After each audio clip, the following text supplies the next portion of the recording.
History calls those men the greatest who have ennobled themselves by working for the common good.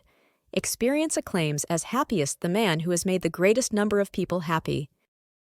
As Prometheus, having stolen fire from heaven, begins to build houses and to settle upon the earth, so philosophy, expanded to be the whole world, turns against the world of appearance. The same now with the philosophy of Hegel. Real tailors have the same existence that the imagined gods have. Has a real tailor any existence except in the imagination, if only in the general, or rather common imagination of man? Bring paper money into a country where this use of paper is unknown, and everyone will laugh at your subjective imagination. What is genuine is proved in the fire. What is false we shall not miss in our ranks. The opponents must grant us that youth has never before flocked to our colors in such numbers.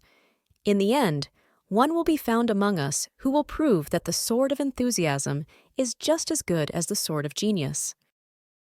In the year 1842-43, as editor of the Rheinische Zeitung, I first found myself in the embarrassing position of having to discuss what is known as material interests.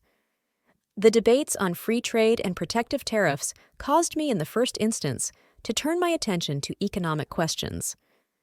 When the publishers of the Rheinische Zeitung conceived the illusion that by a more compliant policy on the part of the paper, it might be possible to secure the abrogation of the death sentence passed upon it, I eagerly grasped the opportunity to withdraw from the public stage to my study. For the revolution of a nation and the emancipation of a particular class of civil society to coincide, for one estate to be acknowledged as the estate of the whole society, all the defects of society must conversely be concentrated in another class.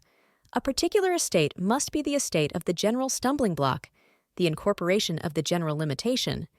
A particular social sphere must be recognized as the notorious crime of the whole of society, so that liberation from that sphere appears as general self-liberation.